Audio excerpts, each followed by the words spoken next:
So what do you consider true photography? I consider true photography to be a form of art. I feel like whenever you're working on projects or whenever you even doing your own endeavors, you got to figure out what type of art do you want to project out with your work. When you're working with different people, you got to give them your vision. I feel like true photography has a vision, and I feel like the final product and the final result is always going to result in some type of art or some type of mood you're trying to project off. And I feel like that's what true photography is to me.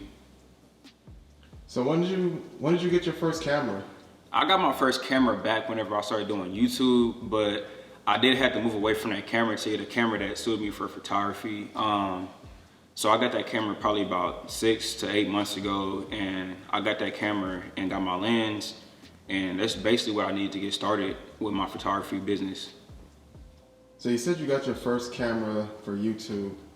How do you feel social media has been an impact in just photography in general? I feel like social media has a lot to do with why people get into photography now, because a lot of times photography intertwines with social media and other social media platforms, and it kind of affects like how the work is being put out and how you have to project your work to relate to your audience based off like where they're viewing it at. Because if you're looking at a picture on Instagram, you're probably looking at it different than you're looking at a picture in a museum. So I feel like you gotta be able to adapt to how people look at your images and like where you're gonna be posting your work at. You have a brand called Deepwave Visuals. Like, what does that mean to you, and what are you trying to express from it? Deepwave Visuals, I feel like it's an experience. I want to make sure that my clients are able to get that essential look off. I feel like when you taking pictures, you definitely want to make sure that you portray as yourself. And working with me, I'm gonna make sure that you got your best image out. It's a natural image, it's authentic, it's genuine to you, and I feel like that's important. I just feel like D-Wave just means just being in touch with yourself, being your original self, like staying true to your origins and just being authentic that's so important. And a lot of people, especially in this world of like social media and everything just being on social media and on broadcast, like people go away from being authentic. And it's like, sometimes, yeah, like as a photographer, like you gotta make sure people gotta portray a certain image, but it's like, is that image authentic? You know what I mean? Is it projecting you? Is it reaching out to other people and inspiring them? I feel like if it's not doing that, I'm not doing my job. And it's like, I only wanna work with people that are genuine and someone that wants to bring something different and innovative into the world. So what type of photography do you really get into? Are you shooting models, like artists, athletes, rappers, or are you just kind of doing a little bit of everything? I feel like I shoot a little bit of everything.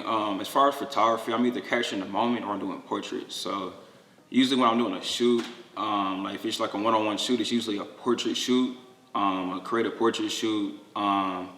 Whenever I'm working with different people, sometimes they're in different environments, I'm just capturing the moment. I'm capturing the best moment. One of the best moments I captured with my brand was when I went to a concert in Dallas. It was a K-Camp concert, and I was able to get pictures of the performances and stuff. And I got a dope picture of Yella Beezy. I sent it to him. I posted on my page, and he ended up reposting the picture and tagging my page, which was so cool.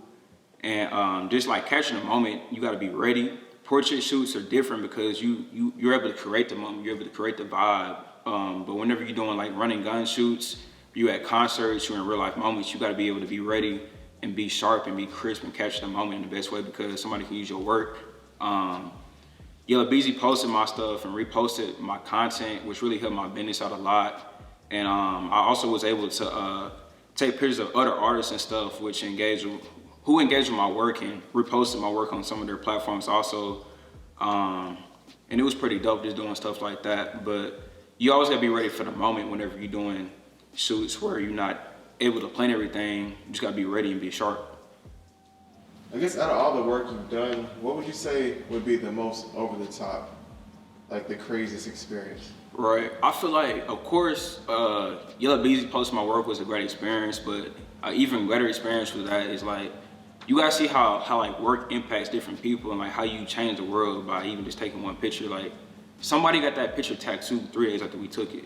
Like that was like one of the craziest things that I've seen. Like I woke up one day and I seen another post that he posted, and it's like the same picture that I took that he posted, which was crazy and tagged me in, which was like already like a dope experience for me. Like that same picture got tatted on somebody's body and they loved it, and I'm like, wow, like somebody. Of course, like Yellow Beezy so much to tattoo that on their body, but it's like my picture was worthy of being tattooed on somebody's body, and that really meant a lot to me at the time, and still now. And it's like one picture can change everything. Honestly, it changed a lot. So I feel like photography is important. I feel like just one picture can just change a lot. So what do you consider the hardest part about being a photographer? Is it getting that perfect picture, the best lighting, the best angle, or is it the editing? The hardest part, I mean, I feel like setting up is always when you like during the shoot. So setting up is always the hardest part, but it's also the part that you can control. So I would say it's the hardest part, but it's not the hardest part. Overall, I feel like the hardest part is just being accurate with like posing and directing your subject.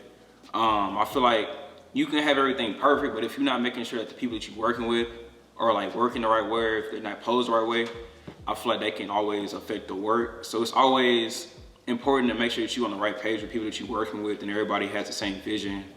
As far as editing, I feel like you gotta be able to edit your work in a way that's just natural for your client, but also enhances their features and just the picture and brings out the details of what you wanna bring out.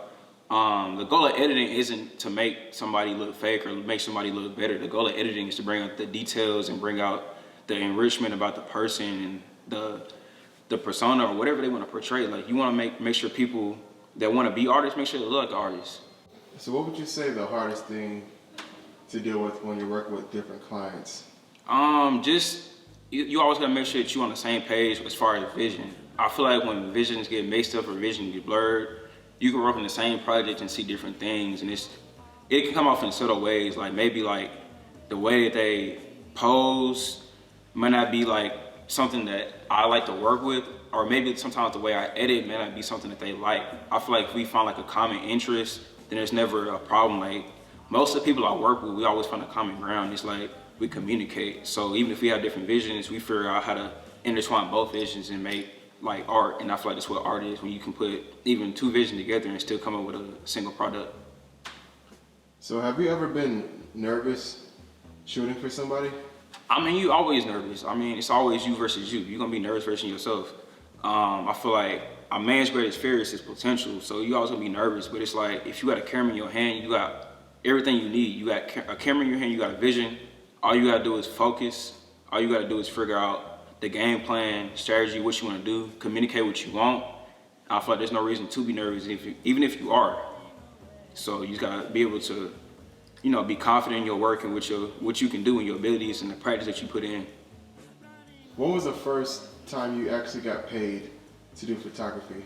One of my first clients was a mother that booked her daughter for maybe a senior shoot. So I started out doing like senior pictures, prom shoots, and those were some of the first shoots I did. I moved into doing events and doing bigger events and stuff like that. Always like I love doing lifestyle shoots. I'm always gonna do lifestyle shoots, shoots for different brands and stuff. But just starting out, one of my first paying jobs was just doing like senior pictures, prom pictures, and stuff like that. It's always some of the jobs that you're gonna get whenever you first start out. Do you have any advice for somebody that wants to start off and eventually get paid to be a photographer? The best advice I have for somebody starting off is probably to you definitely gotta venture out. Like make sure you get the right equipment, but after you get the right equipment, make sure you working with people that are creative. Make sure you're around people that's gonna pour into you, people that got ideas. I feel like when you got people around you that are creative, your work will come off as more creative, and you'll be able to think more. You'll be able to free up more space because you're not thinking about just what's gonna make it good. Like it's already something that's gonna make it good, but it's something that can make it better. And I feel like when you got different people around you that are creative, or like when you got a client that is really interactive, you can definitely enhance your work. And just doing stuff like that will definitely make your work better. You definitely got to go out and take a lot of pictures. You got to go to a lot of places. You don't got to go to a lot of events if you don't want to, but I feel like events are a good place to grow your network for your business. That's very important whenever you're doing photography, is to have a network, because if you just take pictures and you don't got people that's looking at your pictures, there's no reason to be taking the pictures, to be honest with you. So you gotta make sure you have a network of people that's watching your work, people that you're working with, and people that regularly check out what you do. The best way to do that is to go out into a community and provide value. Especially when you first starting out, it's definitely smart to work with different people. Definitely charge for your work, but whenever it's a collaboration opportunity and it's worth it for you and worth it for them, collaborate with them and put out some of your dope work. Don't overwork yourself. If you overwork yourself, you're gonna take yourself right out the business. So make sure you stay focused. Make sure you're working with people that's gonna provide value back to you if you're gonna give them value. So that's the best advice I can give to a photographer, and I want them to be able to keep going. I feel like you can get burnt out doing photography if you don't do it the right way and if you're not working with the right people, and I think that's very important. All right, so where can someone find all your work? You can find my work on my personal Instagram page at Deepwave_X and also Deepwave_visuals. You'll be able to toggle between them two pages right there and see a combination of all the work I do. So how did you own your decision becoming a photographer? I feel like I own my decision whenever I was able to figure out the vision that I wanted to go with my brand. Being a photographer, you can take a picture of anything, and it's I feel like you gotta have a purpose behind what you do. As soon as I found my purpose with my photography, which was to, I want to make sure people get their signature look out. I want to make sure with my work, all the details of whatever I'm taking a picture gets out. So I feel like having a purpose for your work is really how you own a decision. And I feel like I've done that, and I'm gonna continue to do that and maintain what I'm doing.